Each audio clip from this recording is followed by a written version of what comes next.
Hi, this is Donna from Clever Crafting. Thank you for joining me here today. So today we are making the fourth card out of our Bugs Alive Cardmakers kit, and this is the freestanding stage card. So this is actually Mel's design, so we're going to have a bit of fun with that. We are going to need some greeting stickers, some of this quirky flowers ephemera. We're going to use the It's Bug Stamp Die Mask set, and then of course we'll need the stage card pack that's in our kit. Let's get going. Now I've already cut all of my pieces, so we want these ones 5 centimeters by 5 centimeters. We need 2 of those. We're going to do a little bit of scoring, and just on one side, that doesn't matter which side because they're all the same length, we are going to score at 1 centimeter. We're going to do that for both of these pieces. So not only did I cut all of my pieces, I've also stamped and colored my critters to make it a little bit easier for the video. All right, so we are going to measure down 2.5 centimeters on the opposite side of where we just did the score line. So we scored down one edge, and on the opposite edge we are going to measure down 2.5 centimeters from the top. So we're actually going to cut on that angle. Now if you wanted to, you could draw a line and use a pair of scissors. I however am going to use my paper trimmer. I'm doing the same thing with the other piece. I'm measuring down 2.5 centimeters on the opposite side to where I did the score line, and I'm now going to cut them. So I put them in my Tim Holtz like mini guillotine paper trimmer. You can do this in any paper trimmer. I'm lining up the corner at the edge of the blade and then the little pencil mark that I made, and I'm just going to chop that off. Excellent. And then I'm going to do the same for the other piece, the other 5 centimeter by 5 centimeter piece. Cutting. This is in real time. You'll know when it's sped up, but this part is actually in real time.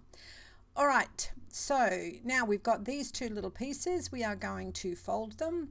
Now you can see that we've got this little piece that's sticking up. Well, we'll see that in a second. I think I'll give you a closer look. Yep. We're going to chop that off. We don't need that. We don't want it showing, so we're just going to trim that off. And I'm going to do my fold one way, fold back the other way, and then fold back the other way, because we want this to have a nice smooth motion when it's closing and to open up again. So we're going to do that with both of our pieces here. We're going to fold it, burnish it, trim it, trim, then fold it and fold it again.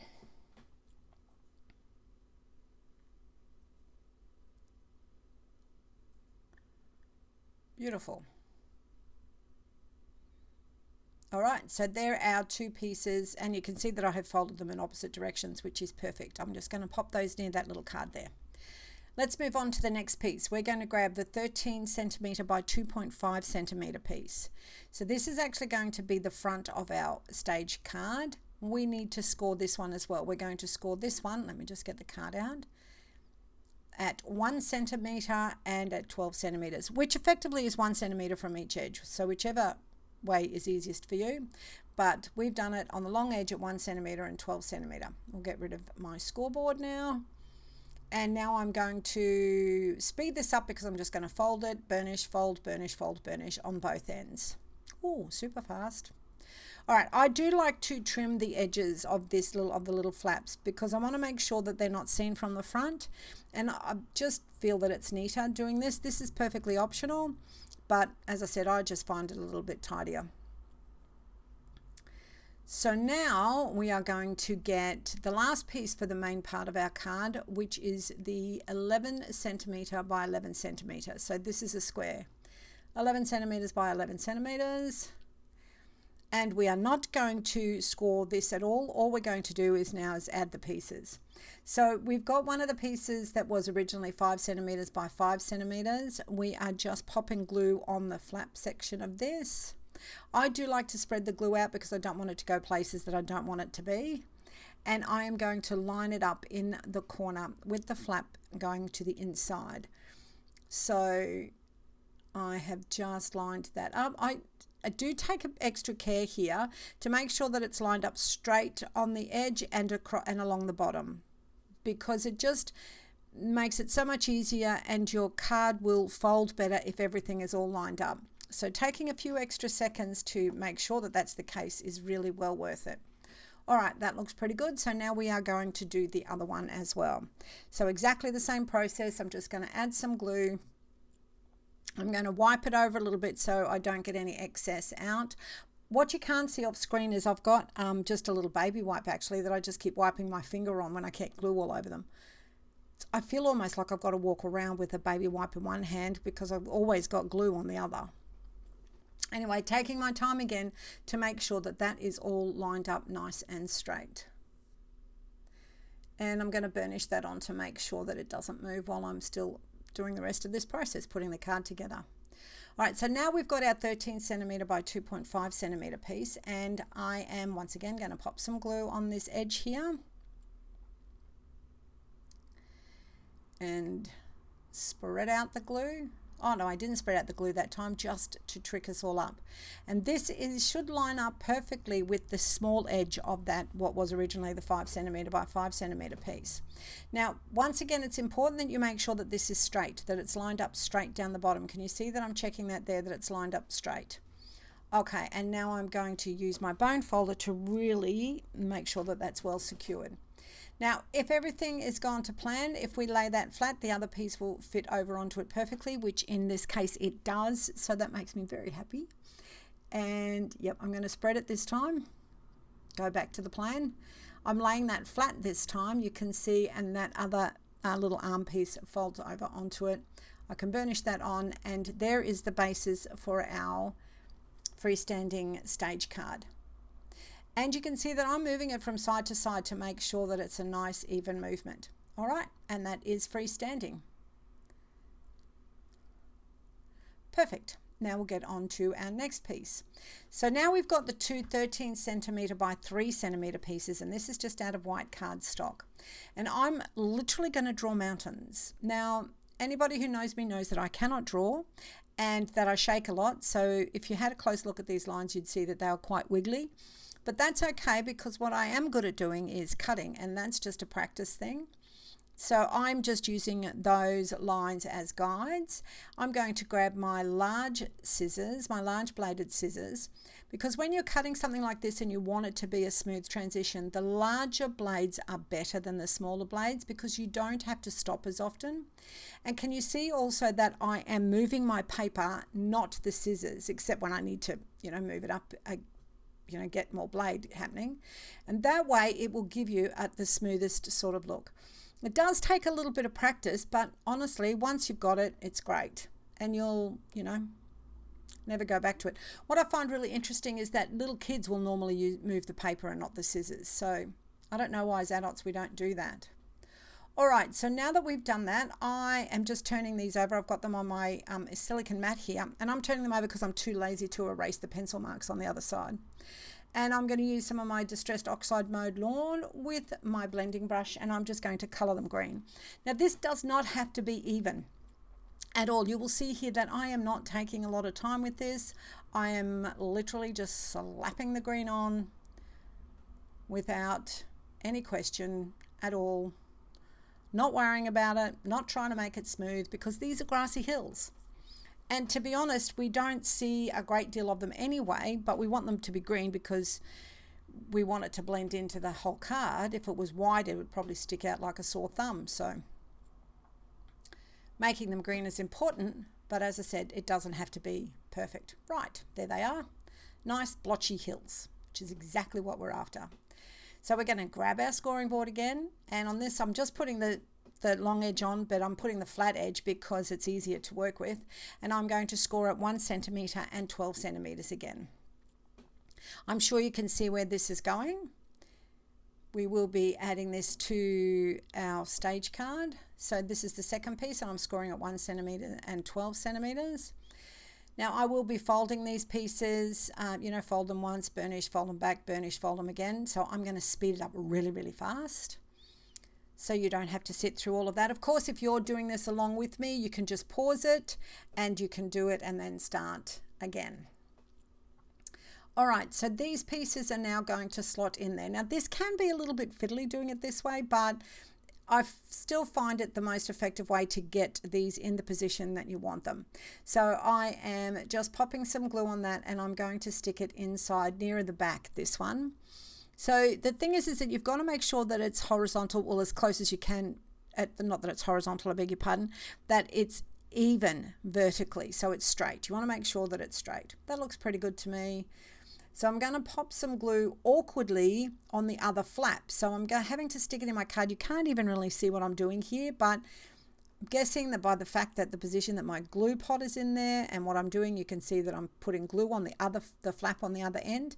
As I was doing that, the first flap got a bit crooked, so I straightened it up, and now I'm kind of putting it where I think it should be, and I'm just flattening the card and letting the card find its natural spot. So this way, and you can see it'll fold backwards and forwards. It's the best way to do it, as long as it's straight. You know, sometimes it'll try and go a bit crooked, but you can even that up.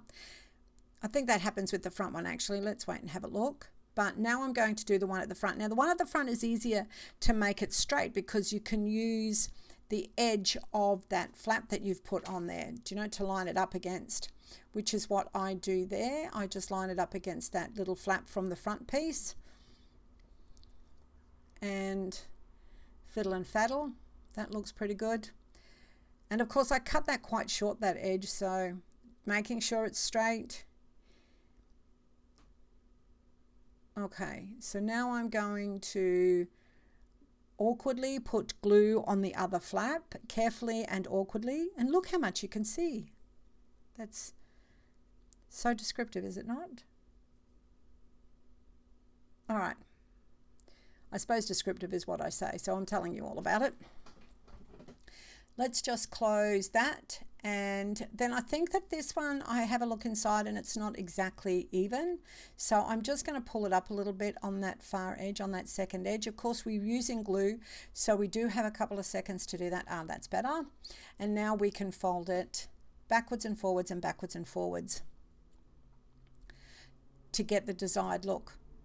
That looks fabulous. Okay, so what we're going to do now is make some clouds. This is just a scrap piece of card that I'm using. I just showed you I had some printing on the back. It doesn't matter because no one's going to see it. I'm going to use my amazing artistic abilities and draw some clouds. Now, thankfully, I love cartoons because my clouds really look like the cartoon clouds that you would have seen. Look at that. You wait till you see the next one. It is a beauty. Anyway, it doesn't matter. It's a card, and our, bugs are pretty comical as well, so it suits the purpose. I've drawn them out, and now I'm going to cut them out. So once again, I just want to show you that when you're doing these and when you're cutting, I'm using my big scissors. When I go into, like that little V, I don't take the scissors out. I just swing my paper around, and then I don't get overcuts, and it's much neater. So when I need to readjust my scissors, I do it when it's on one of the bumpy bits, not down in the little crevice bit. And this is super, super fast. This is like 10 times what I normally do it, but 10 times the speed. But you can see what I'm doing, so that's the important part. All right, we've cut the clouds. Now, because I've got printing on the back of one, I'm going to have to use my eraser and get rid of any pencil lines. When I'm cutting, it's not perfect when I've drawn it and I'm just cutting around them, and it doesn't matter because you can just erase the marks. Those things are just there as a guide. Sometimes I change the shape almost totally, so okay, that looks pretty good. They actually do look like clouds at the end of the day. We're going to add a little bit of depth and definition to them, and we're going to do that by inking up the edges. So I found that the best way to do this is to use a grey. So I'm using Distress Oxide Hickory Smoke. It's a light grey. Interestingly, when you put it on a colour, a lot of the time it makes the major part of the clouds look whiter. So I'm putting a little bit of the grey all around the edges. Once again, super fast. Can you see that? Yep. Although it doesn't look like there's any on it when I had it where I was doing it, it certainly does when you put it against the white. All right, so now I'm going to position the clouds. This section for me always takes the longest when I'm organising all of my positioning. It took me so long tonight. I think I spent about 25 minutes deciding where I was going to put these critters that I cut most of it out because I felt that you didn't really need to see me change my mind about 1,000,000 times. And then I think I ended up going back to pretty close to my first choice. So I've left a little bit of that process in here, and yeah, now I've decided just to glue it down. So this is the clouds. You can see the clouds look pretty cool once they're all on there, and once you've got the other bits and pieces in front of them. So I guess what I'm saying is don't stress too much about the hot mess that you think your clouds are, because odds are it's not going to be a problem. And adding a bit of glue to the other cloud.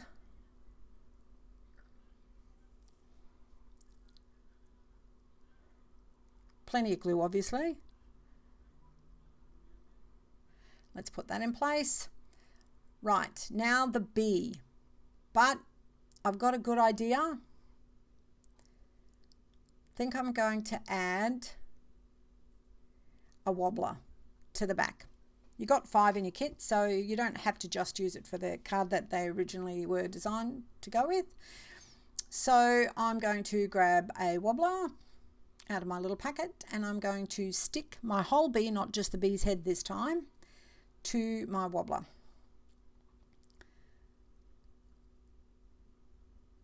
And I'm going to pop that down. I just kind of guesstimated where that was going to go. It's not that important because it fits in an envelope, even if it hangs over the edge a little bit. We've got a little bit of leeway. Remove that sticky. These wobblers are very sticky. Very, very sticky. All right, there's our bee. To be, or not to be. And he's a wobbly bee. Well, it's a she, actually. Most bees are she's. Okay, and this is a little bit of acetate that we can use to put up one of our little bugs. So it might be a mosquito, or you might have a grasshopper jumping. In this particular card, I'm not going to use that acetate, but it is there if you wanted to use it. In the original card and in some of the others I've made, I've used it, but I just ended up not using it in this card. Once again, I've cut out a bit there because then I was faddling again for another 10 or 15 minutes or whatever, trying to sort things out.